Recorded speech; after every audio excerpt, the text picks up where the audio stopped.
제가 어느 본당에 보좌신부를 했었어요. 보좌신부를 했는데 굉장히 13,000명 본당이었어요.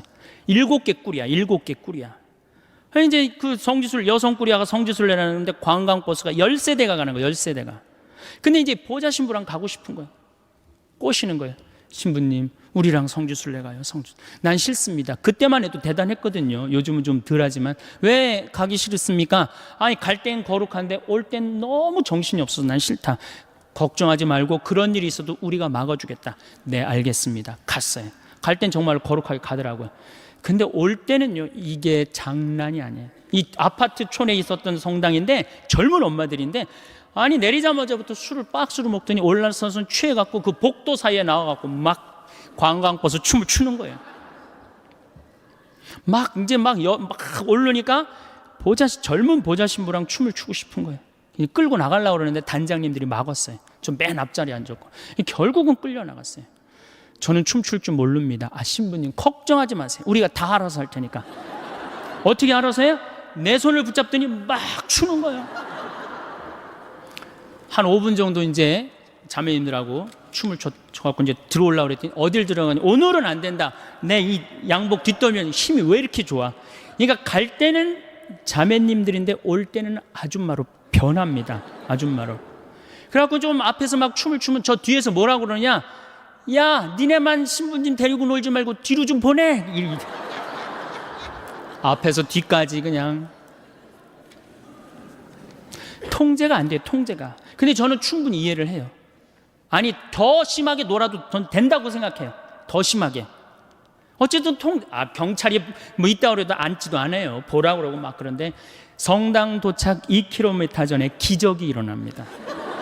누가 갑자기 마이크를 잡더니 하늘에 계신 우리 아버지 이러면요, 자기 자리로 다 뛰어들어가. 알아서.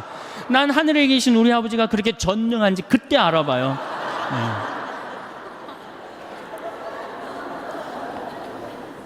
은총이 가득하신 마리아 하면은 이제 머리를 쓰다듬습니다. 머리를 성모님이 마음을 가라앉혀 주죠.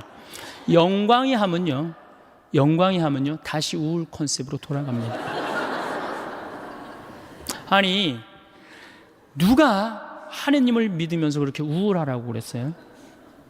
누가 하느님을 매일 성체를 영하면서 누가 그렇게 우울하게 살라고 그랬어요? 여러분들, 예수님께서요, 첫 강론, 당신이 구원 사업의 첫 강론이 뭐였느냐 하면은, 구약성서는 해지 말아라, 이거 하면 안 된다, 저거 하면 안 된다, 이렇게 하면 안 된다, 맨 해지 말아야 했는데, 예수님의 첫 강론은 뭐였냐면 해라요. 해라. 어떻게 해라? 행복해라. 첫 강론이 산상설교예요. 행복해라. 마음이 가난한 사람들 행복해라. 마음이 온유한 사람들 행복해라. 마음이 깨끗한 사람들. 첫 강론이 행복해라라는 강론이면 예수님이 우리에게 주고 싶었던 건 뭐였을까요? 행복입니다. 우리는 하나님을 믿으면서 행복해야 돼요. 근데 그놈의 행복은 다 2000년이 지나고 난 다음에 어디 가고 우리는 우울만 남아 있습니까? 5장 8절에 뭐라고 그러시냐면은, 너희는 기뻐하고 즐거워하여라. 하늘나라에서 받을 상이 크다. 이 기가 막힌 예수님의 강론을 우리는 왜 까먹고 사는지 몰라요. 이걸 이어받은 사도 바오로가 데살로니가전서 5장 16절에 뭐라고 그래요? 항상 기뻐하시오, 항상 감사하시오, 항상 기도하시오, 이랬잖아요. 근데 우리는 늘 우울해요.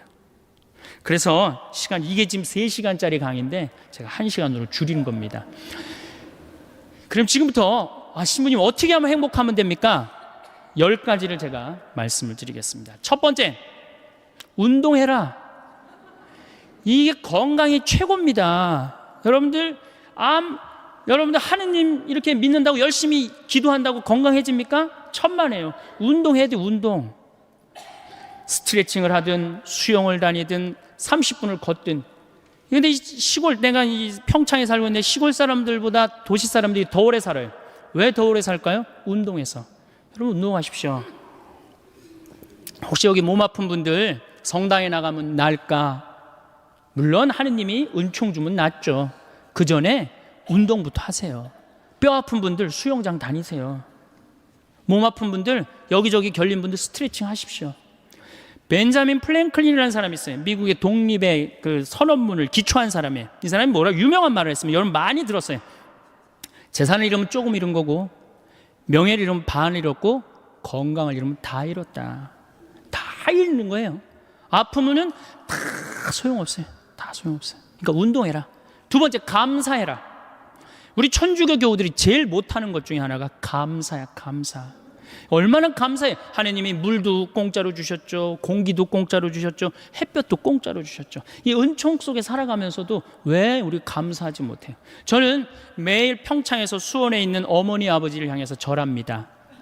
나 빚 없이 구김살 없이 키워주셔서 감사합니다. 또 여러분들 제 목소리 좋죠? 얼굴은 씹다 뱉은 수제비 같이 생겼어도 목소리 하나는 참 좋게 낳아주셨어요. 그래서 목소리 좋게 낳아주신 것에 대해서 항상 감사해요. 내가 가지고 있는 좋은 거를 늘 발견하려고 해야지, 내가 가지지 않은 거를 바라면 불행합니다. 동탄에 땅 사둘 걸 내가 왜 그걸 못 사뒀을까? 집에 갖고 매일 하면은 그 땅이 생깁니까? 안 생깁니다. 내가 가지지 못한 건 여러분들 욕심을 내면 안 돼요. 항상 내가 가지고 있는 것에 대해서 감사해야 돼요. 여러분들 아이가 첫 걸음 걸었을 때 행복했어요, 안 행복했어요? 그것만 기억하라는 거예요. 지금 흰 눈동자 95%, 까만 눈동자 5% 뜨고 확 막 댐비고 소리 지르는 거, 그걸 생각하지 말고.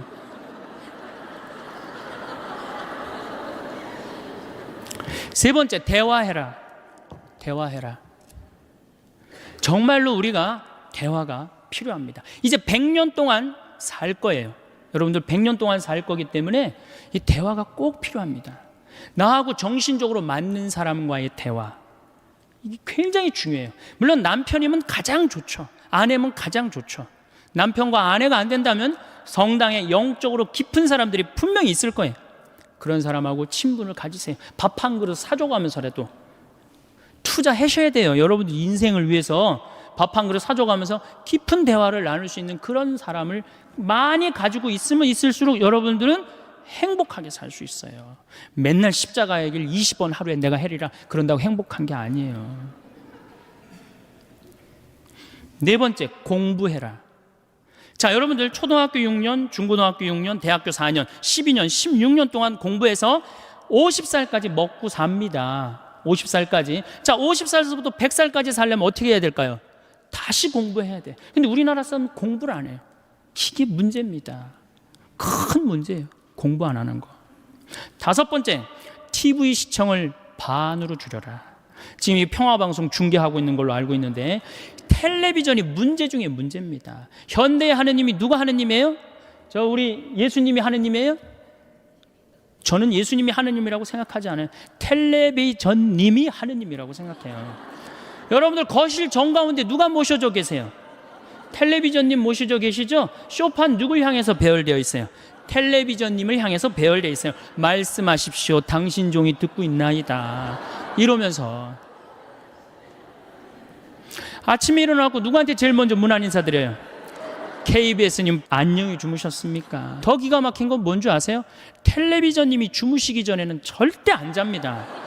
텔레비전님이 주무셔야지 나 오늘 하루 일과가 끝났구나. 그리고 텔레비전님을 바로 주무시면 나도 바로 불 끄고 주무셔요. 이 기가 막힌 거죠. 이거 현대의 하느님? 하느님 아니에요. 여러분들이 하느님하고 영적인 세계에 빠져들으려고 그러면 텔레비전만 치시면 깊은 세계에 빠져들 수 있어요. 영적인 세계. 아니, 하늘만큼 땅만큼 하루만 안 봐도 하늘도 없고 땅도 없는 것 같아요. 아니, 하늘만큼 땅만큼 끝나고 무슨 재미로 사나 했더니 미우나 고우나를 해네. 저한테 많은 분들이 그럽니다. 신부님, 그렇게 강의를 많이 다니면서 언제 그렇게 책을 쓰십니까? 텔레비전만 안 보면 책 쓸 시간, 친구하고 대화할 시간, 공부할 시간 얼마든지 있어요. 근데 우리가 텔레비전에 하루에 3시간, 4시간 매달려 있어요. 그러니 우리의 영혼이 망가지는 거예요. 여러분들 정말로 행복하고 싶으시면 텔레비전을 치시고 그 시간에 공부하고 운동하고 감사하고 대화하시는 거예요. 여섯 번째, 행복하려고 그러면 신앙생활을 해라. 우리 신부님이 천주교 신부면서도 여섯 번째로 미루는 게 좀 섭섭할 수 있을 거예요. 그래도 어쨌든 여섯 번째, 신앙생활을 해라. 이게 우리 천주교가, 제가 욕 많이 했지만 그래도 괜찮은 종교입니다. 우리 천주교가, 내가 내 동창 신부 중에 죽산성지 있죠? 죽산성지 옛날에 그 본당 신부로 있었는데, 할머니 한 분이 30년 동안 개신교, 옆에 있는 개신교 다니다가 어느 날 개종을 했어요. 개종을 해갖고 성당을 또 열심히 다니는 거예요. 네 할머니가 다리가 딱 부러졌어요. 부러졌는데 택시를 타고 맨날 미사 참여로 오는 거예요. 신부가 그랬어요. 할머니 봉송체도 있고 그러니까 내가 갈 테니까 할머니 돈 들여서 나오지 말아라. 그랬더니 이 할머니 정말 또 명언을 하나 했어요. 신부님 괜찮아요. 내가 이 천주교 다니고 보니까 저 개신교 다닐 때보다 이 천주교 훨씬 싸게 먹히니까 괜찮다.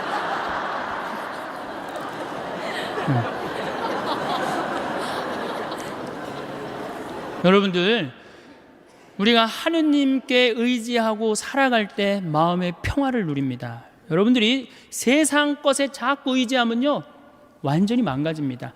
여러분들, 미국 서브프라임 일어났죠?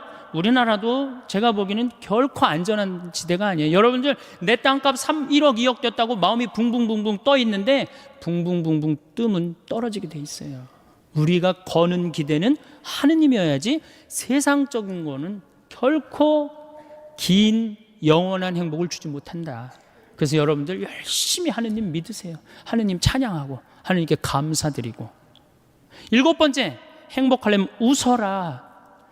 우리 참 안 웃어요. 참 안 웃어요.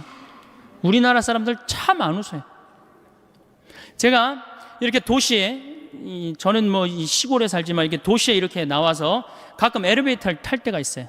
그러면 이렇게 여자들은 좀 웃으면 그렇지만 남자들은 이렇게 눈이 마주치면 반드시 제가 이렇게 웃어줍니다. 그럼 저쪽에서도 웃어주면 정말 좋겠는데 저쪽에서는 눈빛이 내가 저놈을 어디서 봤더라. 그러니까 내가 이게 빵긋 웃어준 내가 더 이상한 거예요. 빵긋 웃어준 내가 더 이상한 거예요. 그러니까 여러분들 사진 찍으라고 그러면은 웃는 사람 몇 명 있어요? 절대 안 웃죠. 안 웃어 버릇했으니까. 이게 마취를 하고 수술한 사람이랑 간지러움을 태우고 수술한 사람을 깨어날 때 누가 덜 아프다 그래요? 간지러움을 태우고 수술한 사람이 훨씬 덜 아프다. 웃는 건 우리 삶의 큰 활력입니다. 민주주의하고 공산주의하고 결정적으로 갈린 이유가 뭐예요?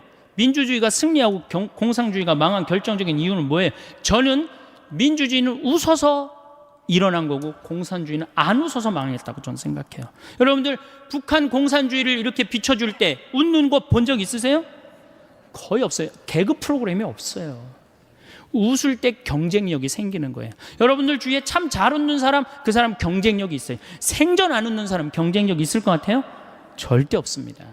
웃으면 한 560개의 얼굴에 주름이 생긴다고 그래요. 근육이 움직여서. 그런 분들은 웃으면 참 예뻐요. 특히 50대 후반의 그 초로의 여인이 이게 잔주름이 잔잔해 갖고 웃을 때 너무너무 예뻐요. 그런데 만약에 평생 웃지 않아갖고 얼굴에 한 17개밖에 근육이 굵은 주름이 없어. 그분은 웃어도 무서워요.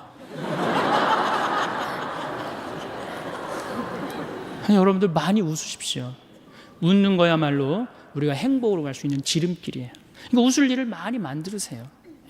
유머도 좀 할 줄 알고, 웃긴 얘기도 좀 어서 좀 배워갖고 좀 남편한테도 한번 해주고. 8번째, 전화해라. 현대는 굉장히 외로운 병에 시달립니다. 근데 외로운 병에 시달리는 건 내가 먼저 시도하지 않기 때문이에요. 여기 혹시 어제 제가 앙성성당이라는 데서 하루 피정을 하고 왔는데 전부 다 할머니들이에요. 할머니들, 할아버지들이 있어갖고 제가 그랬어요. 자식들 다 도시에서 나가서 살지 않느냐고. 근데 도시에서 나가서 사는 자식이 전화 안 하면 섭섭합니까? 그랬더니 섭섭하대요. 섭섭할 시간 있으면 먼저 전화해라. 여러분들, 자식들이 전화 안 한다고 섭섭할 시간 있으면 먼저 하시면 되잖아요. 나는 수원교구 신부인데 평창에 들어가서 살고 있어요. 그런데 나한테 전화 안 한다고 내가 괴롭다 뭐 이럴 시간 있으면 먼저 전화하면 돼. 내 동창 중에 우리 수원교구 복음화 국장을 하고 있는 신부인데 로마에 유학을 갔어요. 6년 동안 한 달에 3번씩 꼬박꼬박 나한테 전화해요. 생태마을에 농사는 잘 되냐, 교육은 잘 들어오느냐, 넌 잘 있느냐. 한 달에 꼬박꼬박 3번. 난 6년에 딱 한 번 전화했어요. 레오나르도 다빈치 공항에 내가 8월 30일 날 가니까 나와라. 딱 한 번. 그런데 그 신부를 싫어하는 신부가 없어요. 다 누구한테나 전화를 하니까. 그놈이 6년 동안 로마에서 나한테 전화해 주는데 얼마나 좋아요. 흠이 있다면 꼭 수신자 부담으로 하는 게 이 흠이기는 하지만.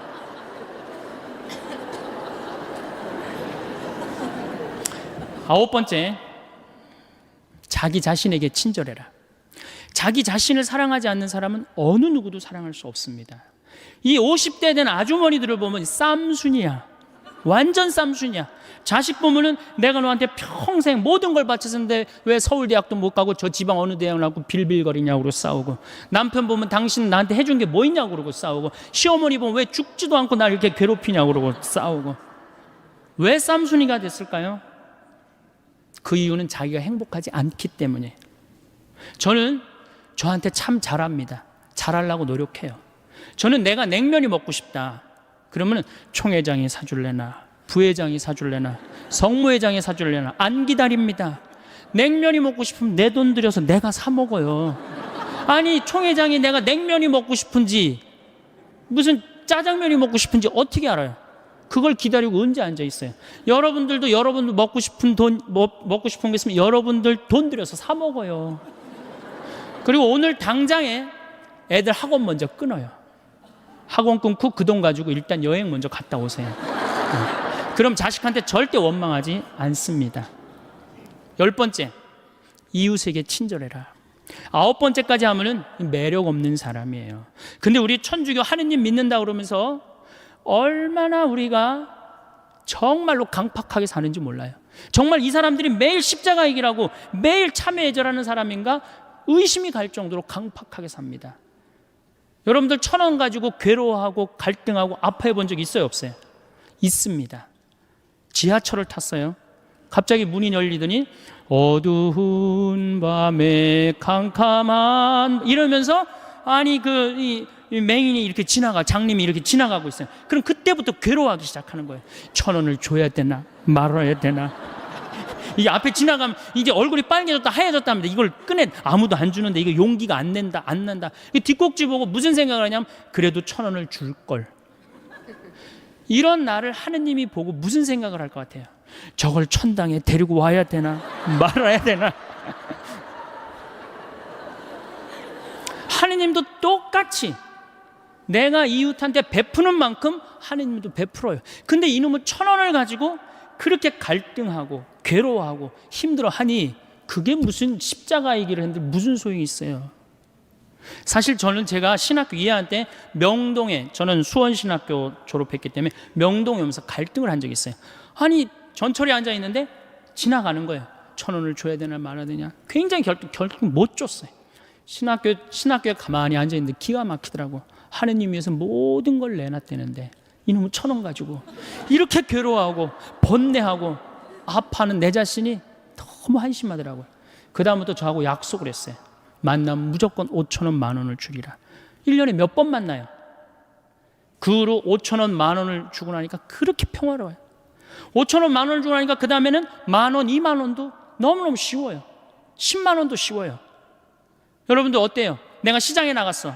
시장에 나갔는데 저기서 이 다리 잘린 분이 고무 타이어하고 끌고 와. 야, 하늘나라에 공덕살 기회가 왔다 하고 내줘야 되는데 무슨 생각해? 제발 내 쪽으로만 오지 말아다오.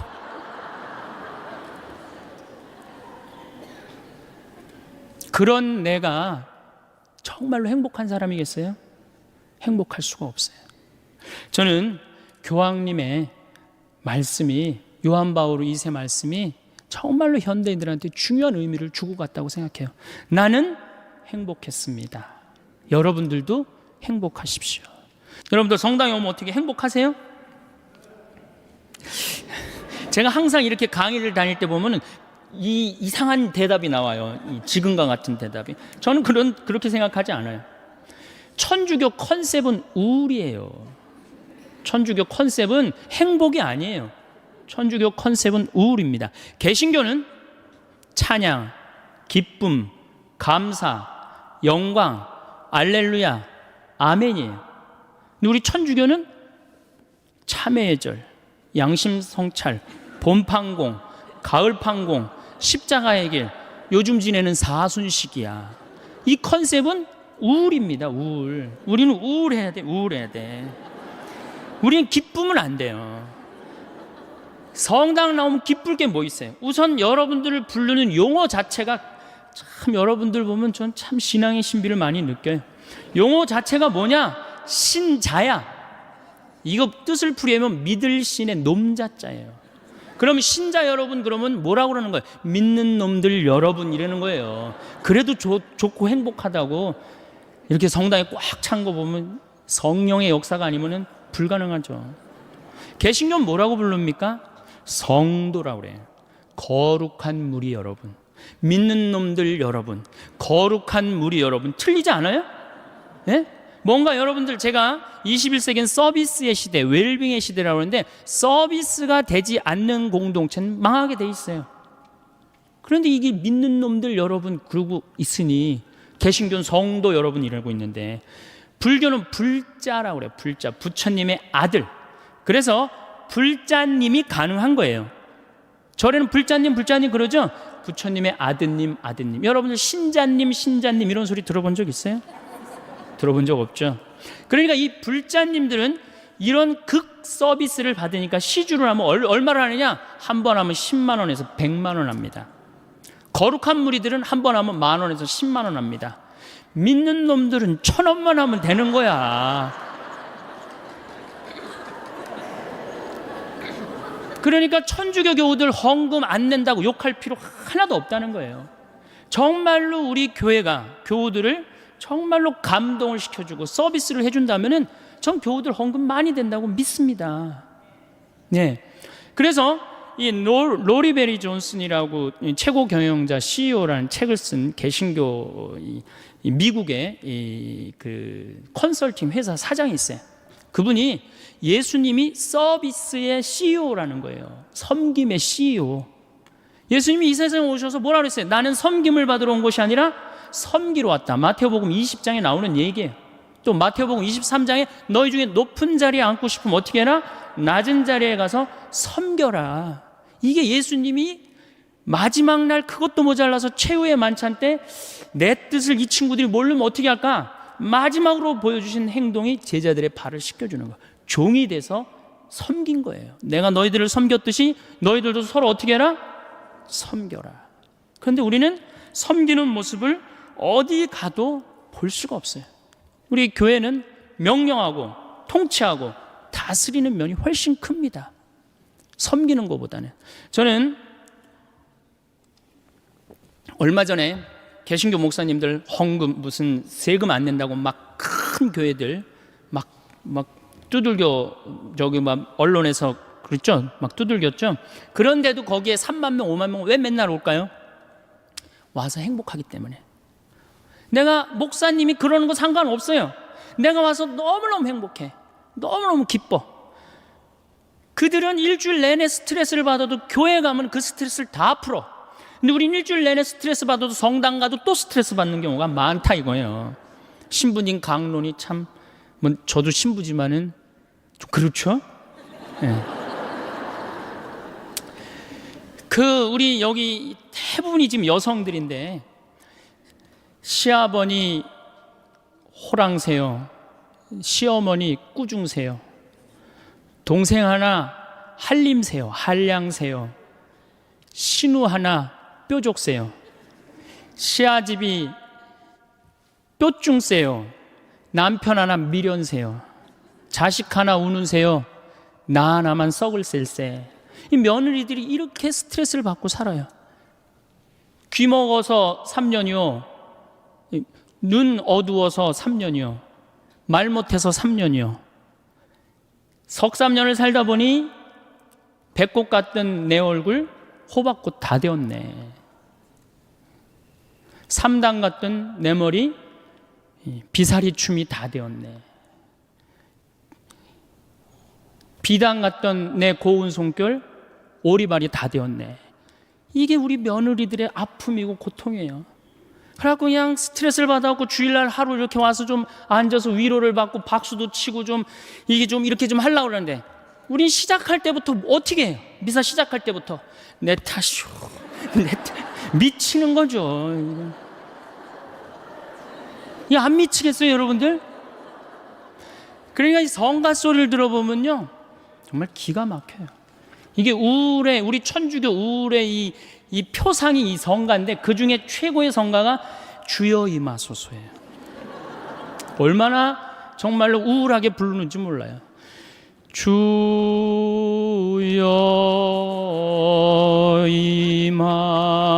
임하소서. 기쁠 게 뭐 있어요. 그냥. 개신교는 4분의 3박자로 부릅니다, 이 노래. 주여 임하소서 내 마음에 암흑에 헤매는 한 마리 양을, 이렇게 부르잖아요. 근데 우리는 이거를 청승을 떨면서 불러요. 태양과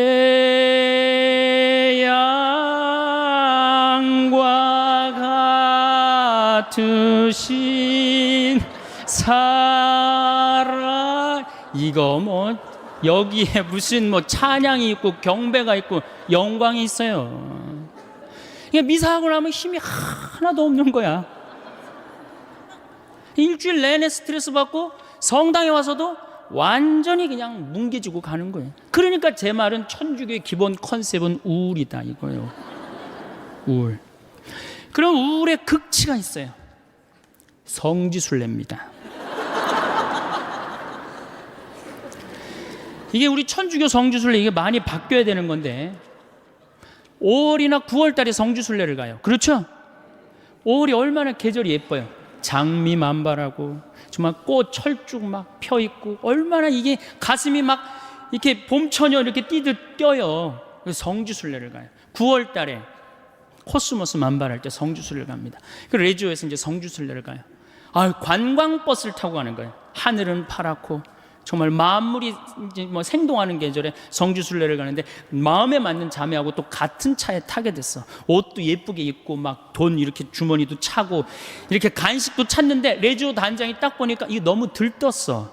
우리 기본 컨셉은 우울인데. 그럼 이제 버스에 올라올 때 하면 바로 묵죽 꺼내라 그래요. 묵죽. 그래갖고 이 고통의 신배를 이제 시작하네. 뭐 예수님 뭐 가시관 쓰심을 묵상합시다. 뭐 두들겨 맞으심을 묵상합시다. 뭐 피땀 흘리심을, 이렇게 오단하고 나면요 하늘이 파랗게, 뭐가 지금 파래. 지금 예수님이 지금 십자가에 올라갔다 내려왔는데 그것만 해도 제가 보기엔 충분해요. 그런데 이제 솔매를 이제 성지순례를 가면 이 또 누가 사회자가 김대건 신부님의 생애를 또 읽기 시작하네. 이 또 그걸 이제 구구절절히 읽으면 관광버스 안에 한숨 소리가 이제 나오는 거예요. 아유, 우리 신부님, 불쌍한 신부님. 그래갖고 이제 신부님이 이제 조선에 이제 부재 때 이제 이렇게 입국을 해서 보니 참 조선교회가 기가 막히잖아요. 신부 없이 39년에 다 돌아가셨으니 목자 없이 몇 년을 지낸 거예요. 성사를 했나, 미사를 영했나, 세례를 받았나. 그런데 빨리 내가 이 신부님들을 모셔와야 되겠다. 배를 타고 떠나는데 12m짜리 배를 타고 떠납니다. 어부들이 김대건 신부님이 해양법을 아는 줄 알았어요. 근데 김대건 신부님은 저쪽으로 가면 중국일 거다. 그리고 떠난 거예요. 그러니 고생을 얼마나 했겠어요. 정말 대단한 분이죠.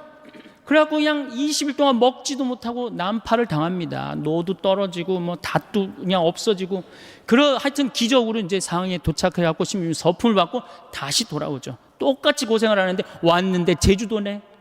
조선인 줄 알고 왔는데. 그래갖고 다시 또 이제 인천으로 들어가갖고 신부님이 사목 활동을 하다가 주무시지도 않고 사제가 더 필요하다 그래서 사제를 영입하려고 그러다가 순위도에서 붙잡히시죠. 6월 달에. 6월 달에 붙잡혀가고 9월에 순교를 하는데, 이 젊은이가 관아에서 라틴어 하지, 불어 하지, 중국어 하지, 우리나라 말 하지, 이런 인재가 어디 있어요? 그러니까 회유를 해도 신부님, 우리 대장 예수님 이러면서 교우들 보아라, 난 이제 하늘나라로 간다, 이렇게 굳건한 신앙을 가졌으니 신부님을 때리죠.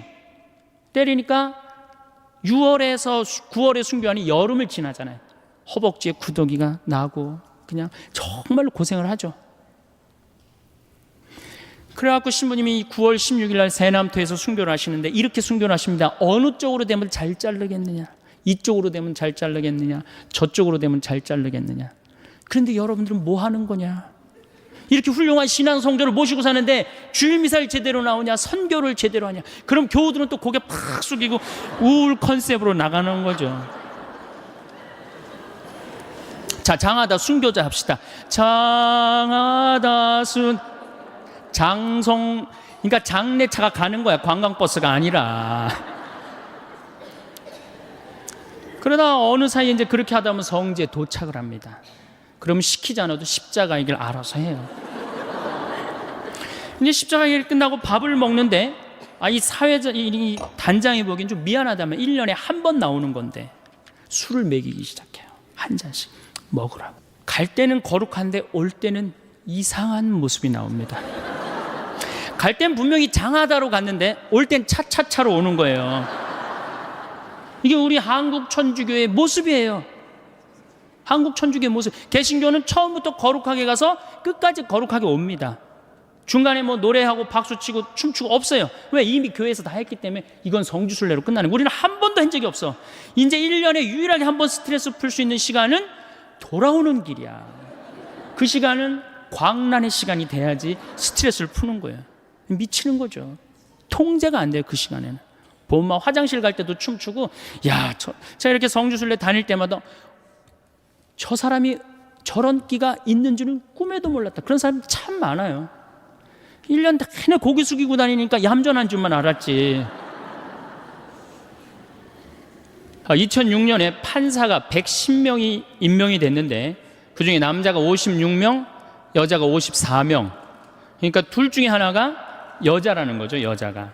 근데 2007년에는 판사가 90명이 임명이 됐는데 남자가 32명, 여자가 58명. 그러니까 여자가 2배가 많은 거예요. 근데 2007년에 외무고시는 31명이 합격을 했는데 남자가 10명, 여자가 21명. 그러니까 뭐든지 지금 여자가 2배로 합격률이 높습니다. 제가 어디 강의를 갔는데 강의가 끝나고 난 다음에 어느 중학교 선생님이 저를 찾아왔어요. 신부님, 우리 학교에 큰일이 났습니다. 뭐 이렇게 큰일이 났습니까? 그랬더니 남자 학부형들이 대책회의를 한대요. 무슨 대책회의를 하냐? 1등부터 10등까지는 여자아이들이 하고 11등부터 남자아이들이 한대요. 그래갖고 어떻게 하면 우리 아들을 10등 안으로 집어넣을 수 있을까? 그 대책회의를 한대요. 그래서 21세기는 정말로 여성의 시대다. 왜 여성의 시대가 왔느냐? 왜 남자아이들이 시험을 못 보느냐? 조사를 해봤는데 이유는 딱 한 가지래. 컴퓨터 게임 때문에 그렇다고 그래요.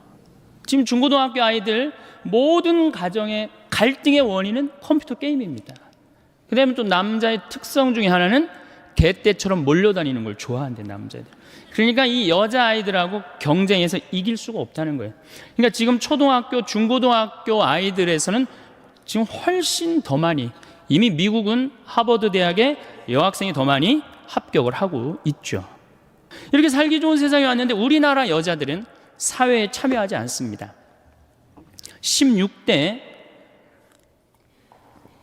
국회의원 때 우리나라 여성 국회의원이 16명이었어요. 300명 중. 17대 39명이었어요. 10% 겨우 넘었습니다. 스웨덴은 47%, 덴마크는 28%. 그러니까 잘 사는 나라일수록 어때요? 여성의 사회 참여율이 높습니다. 근데 우리나라는 이렇게 살기 좋은 세상에 왔는데 우리나라 여성들은 사회에 관심이 없어요. 엎어지든 뒤집어지든 대운하가 되든 말든 그게 그렇게 중요하지 않습니다. 정말 중요한 건 뭐예요? 자식 교육. 여기에 미쳐 있어요. 또 하나, 텔레비전. 이 두 가지에 미쳐 있어요. 이게 정신이 없는 거예요. 이 자식 교육을 보면은 우리나라 여성들이 얼마나 자식 교육에 미쳐 있느냐 하면은 요즘 엄마들은 애를 하나밖에 안 놓잖아요. 하나밖에 안 놓으니까 임신을 딱 하는 순간 내가 하느님께서 나에게 정말로 생명을 주셨구나. 이 생명이 세상에 나와서 행복하게 살았으면 좋겠다. 이 자연을 마음껏 누리고 살았으면 좋겠다. 이런 생각 안 합니다. 임신하는 순간 내 뱃속에 서울대학 C가 들어왔다고 생각을 해요. 서울대학 C가. 이 C를 잘 꼽혀갖고 서울대학에 집어넣어야 된다고 생각을 해요. 그래서 이 C한테 글자를 가르치기 시작합니다. 도화지에 이렇게 써놓고 대한민국 대통령 뭐 판사 좋은 건 다. 요즘은 2개 국어를 할 줄 안다고 애들이 뱃속에서 알아듣는다고 영어로 How are you today, my baby? It's cold. 요즘 춥다 이거죠. 그리고 영어로 얘기를 한다는 거예요. 그러니까 얘는 뱃속에 있으면서부터 교육을 받습니다. 이걸 뭐라고 그러냐면 태교라고 그러죠.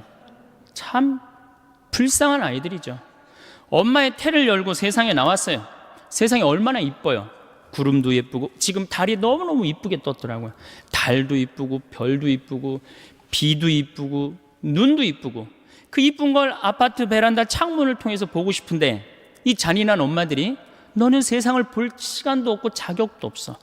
그래서 아파트 베란다 창문 큰 창문의 한쪽에는 가나다라마바 차타카트를 붙여놓고 또 반대 창문에는 A, B, C, D, E, F, G를 붙여놓는단 말이에요. 누워서 모빌이 돌아가는데 기역, 니은, 디귿, 리을이 돌아가요.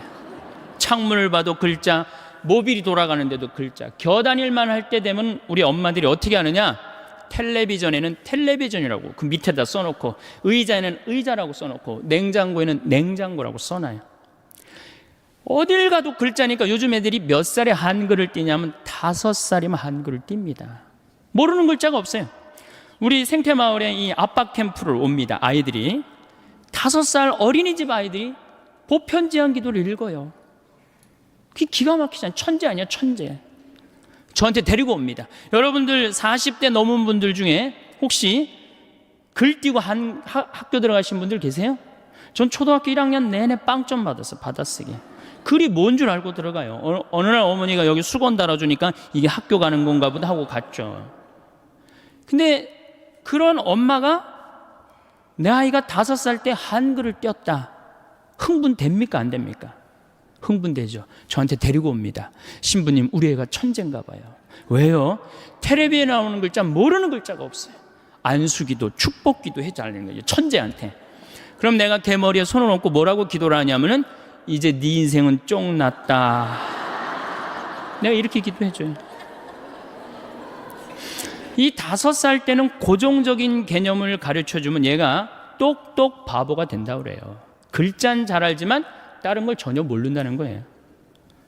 똑똑 바보가 되는 거예요. 그리고 나중에 이제 누구 인생도 같이 쫑납니까? 엄마 인생도 같이 쫑나는 거예요.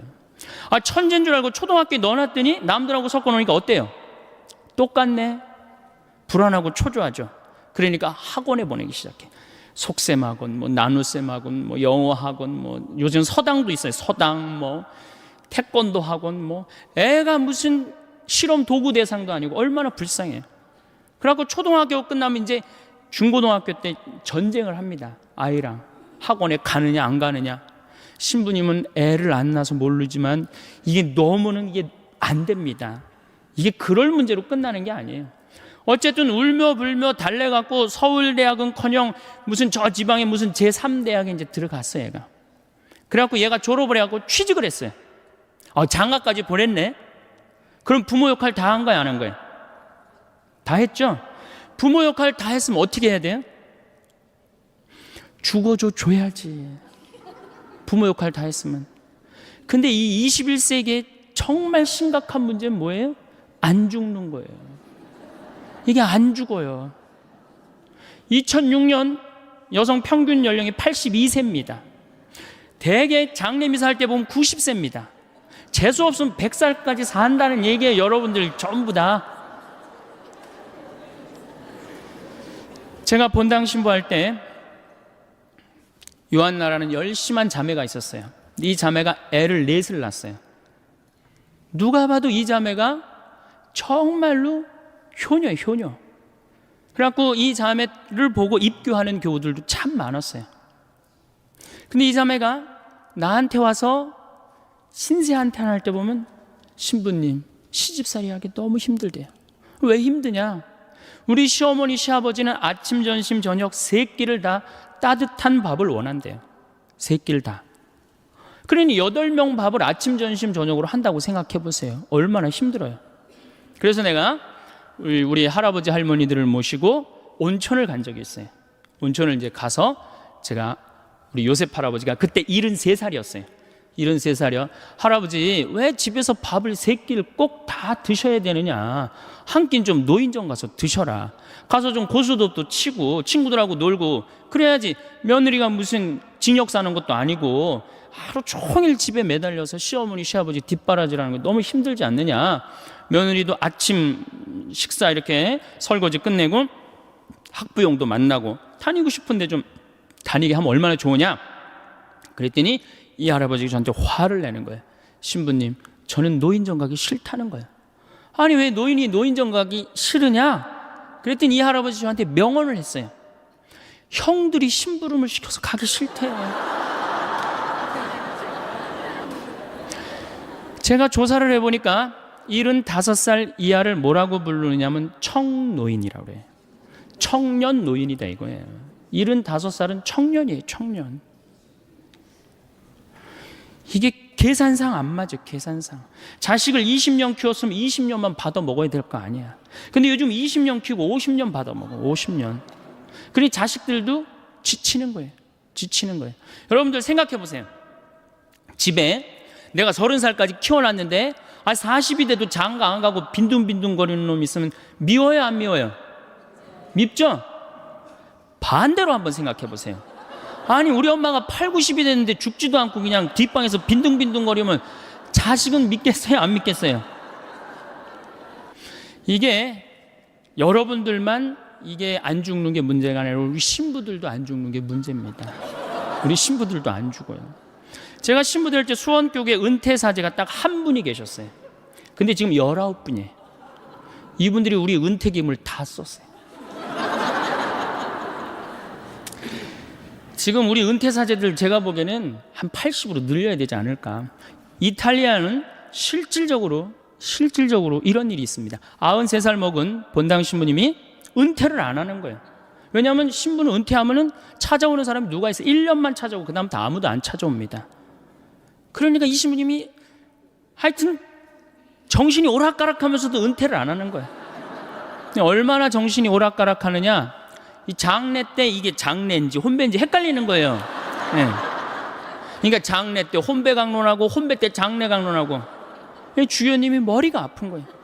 그래서 주교님이 하루는 이 신부님을 찾아가서 신부님, 은퇴를 그렇게 하라고 그러셔도 은퇴도 안 하고 그러니까 내가 보좌 신부 하나 보내줄 테니까 웬만한 건 보좌한테 맡기고 신부님은 좀 주일미사만 그렇게 하시라고.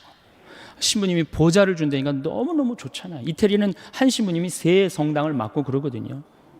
너무너무 좋으니까 이제 보좌를 기다렸는데 보좌가 딱 왔는데 70살짜리를 보낸 거야. 아니, 정말로 문제죠. 자, 왜 제가 늙는다는 것은 70이 되고 80이 돼도 돌아가시지 않는 건 큰 축복입니다. 큰 축복임에도 불구하고 우리나라에는 축복이 아닙니다. 이렇게 오래 살 줄 모르고 있는 돈 없는 돈 누구한테 다 줘버렸어요? 자식한테 다 줘버렸어요. 나이를 먹으면 3가지가 문제예요. 첫 번째 몸이 아프고, 두 번째 친구가 없고, 세 번째 돈이 없어요. 60년 70년 쓰면은 눈도 잘 안 보이고 귀도 잘 안 들리고 허리도 아프고 자꾸 짜증이 나죠. 여기저기 아프니까 짜증이 나고 신경질을 자꾸 부리게 됩니다. 여러분도 한번 생각해 보세요. 70, 80이 됐으면 머리도 하얗고 얼굴도 쭈글쭈글한데 웃어도 현찬을 판국에 거기다 신경질 부리고 짜증 부리면 어느 며느리가 좋아하겠어요? 기가 막히잖아요. 젊은 사람들은 나이 먹은 분들의 고통을 모릅니다. 뭐 때문에 힘들어하는지. 나이를 먹으면 제일 먼저 어디에 문제가 와요? 이에 문제가 옵니다. 어금니가 빠져요. 치과에를 이렇게 가보면 의사가 하는 말이, 할머니 틀니로 하려면 300만 원, 걸으려면 500만 원, 임플란트로 하려면 3천만 원입니다. 그 돈 있어요 없어요? 이렇게 오래 살 줄 모르고 있는 돈 없는 돈 자식들한테 다 줘버렸는데. 그러니까 이제 설, 얼마 전에 설이 지났잖아요. 설 한 달 전에 아들한테 전화를 합니다. 얘야, 내가 요즘 이가 아파갖고 소화도 안 되고 골도 아프고 잠도 안 온다. 그럼 이 아들이 딱 알아들어야 되는데, 여기 지금 40대 되신 분들, 여러분들 어머니 아버지 이 어금니 몇 개 빠진 거 아는 분들 계세요? 없습니다. 그러니까 이 아들이 뭐라고 그러냐, 어머니 소금으로 양치하세요. 그래, 소금으로. 헬 이빨이 있어야지 해든지 말든지 해야지. 아들은 모르는 거, 어머니 어금니가 있는지 없는지. 그래갖고 이제 2주 전에 이제 아들이 어머니 이 없으신 거 아니에요? 제가 해드릴게. 이러면 참 마음이 편안하겠는데 소금으로 해려니 이제 속이 끓는 거죠.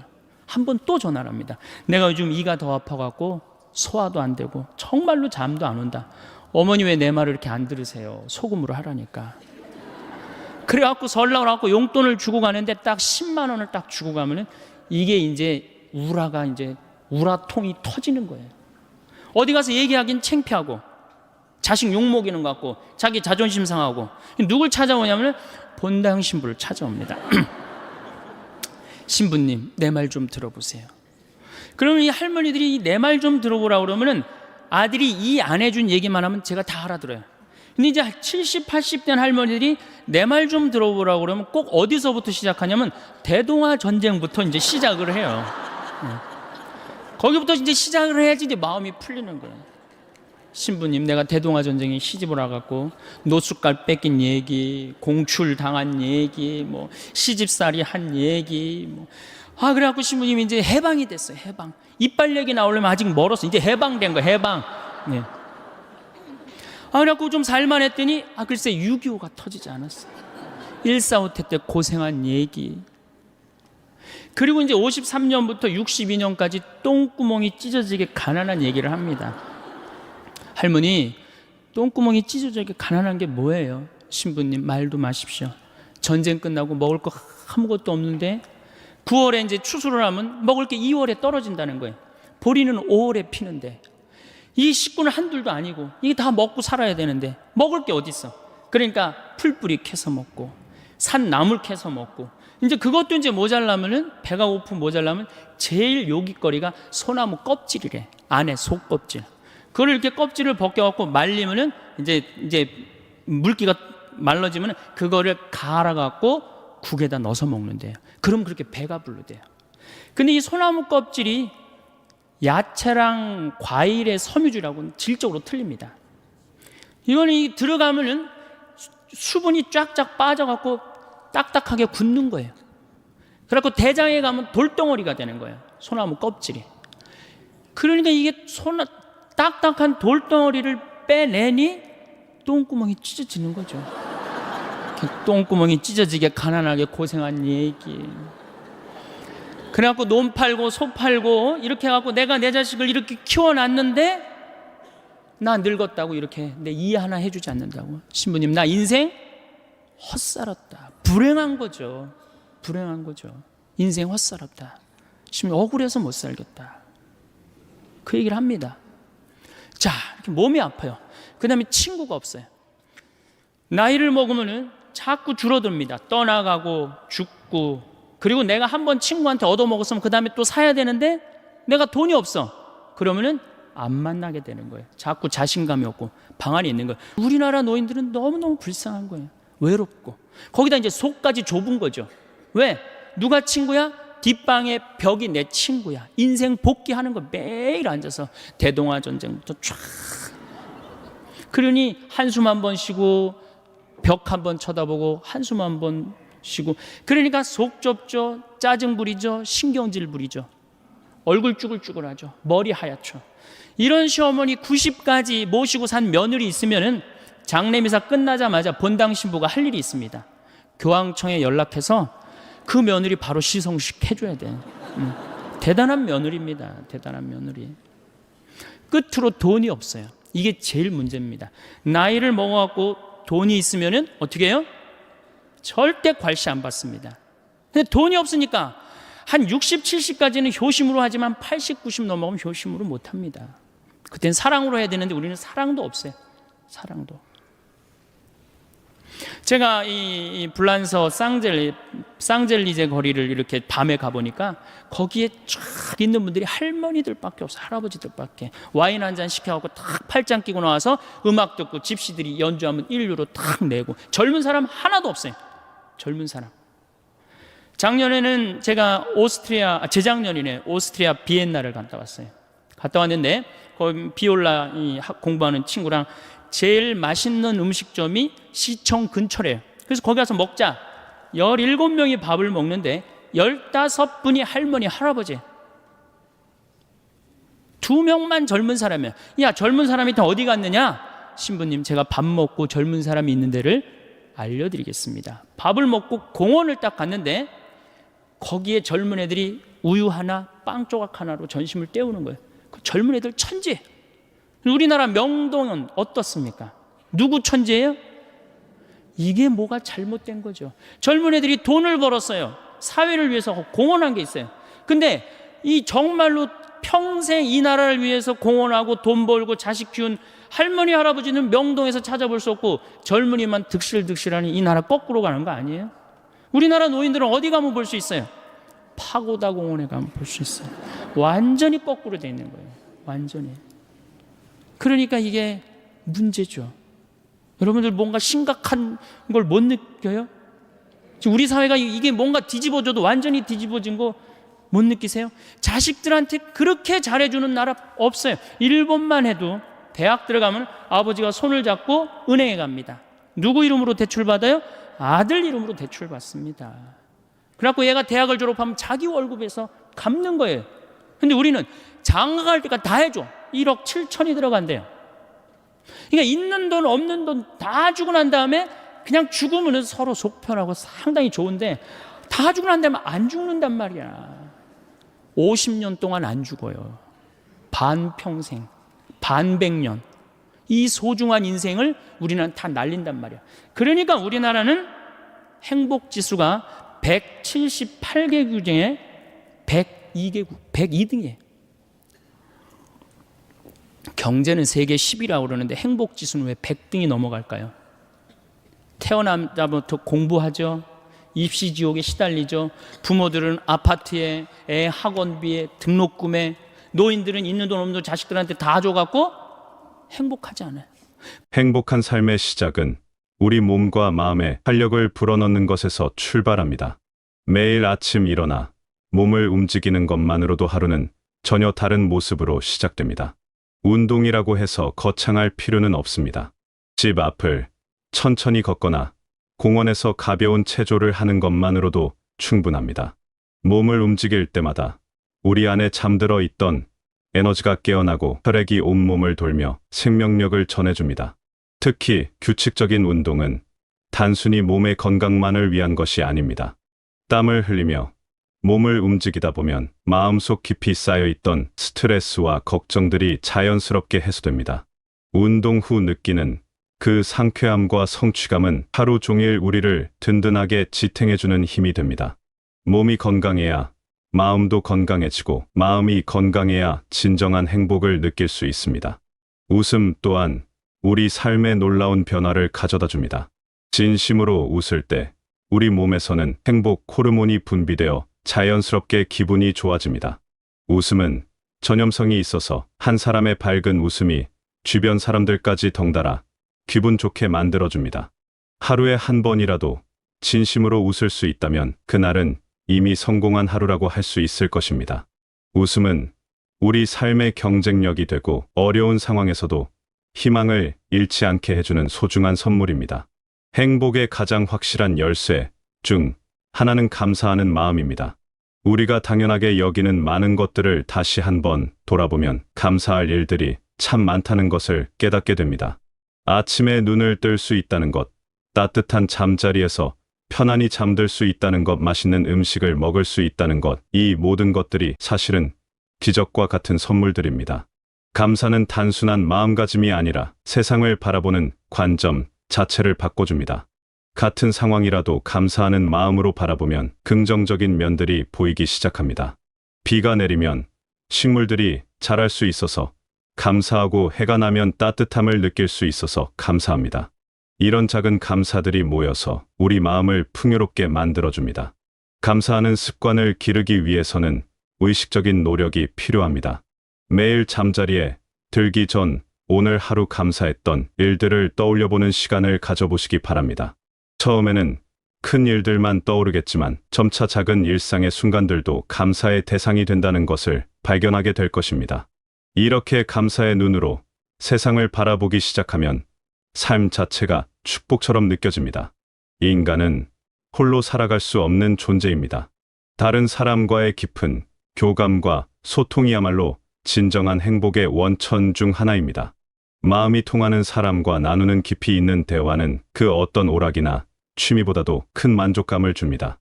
서로의 경험과 생각을 나누고 공감하며 이해해가는 과정에서 우리는 삶의 의미를 더욱 깊이 느끼게 됩니다. 좋은 관계를 유지하기 위해서는 기다리기만 해서는 안 됩니다. 먼저 손을 내밀고 먼저 안부를 물어야 합니다. 외로움을 느낄 때일수록 다른 사람에게 먼저 연락해 보시기 바랍니다. 상대방도 혹시 외로움을 느끼고 있을지 모르니까요. 전화 한 통화나 문자 하나로 시작된 대화가 서로에게 큰 위로와 기쁨이 될 수 있습니다. 특히 이웃과의 관계는 우리 일상에 큰 영향을 미칩니다. 계단에서 마주치는 이웃에게 먼저 인사하고 작은 도움이라도 기꺼이 주고받는 마음이 중요합니다. 이웃에게 베푸는 친절은 결국 우리 자신에게로 돌아옵니다. 서로 돕고 살아가는 공동체 안에서 우리는 더 큰 안정감과 행복감을 느낄 수 있습니다. 작은 친절 하나가 전체 마을의 분위기를 바꿀 수 있고 그 따뜻함 속에서 모두가 더 행복해집니다.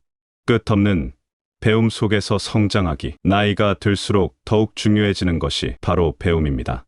배움은 우리 마음을 젊게 유지해주고 삶의 활력을 불어넣어줍니다.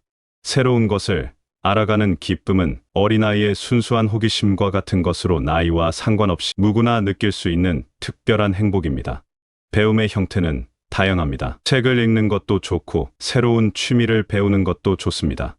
요리를 배우거나 악기를 익히거나 새로운 언어에 도전해보는 것도 모두 소중한 배움입니다. 중요한 것은 완벽하게 해내려는 부담감보다는 배워가는 과정 자체를 즐기는 마음입니다.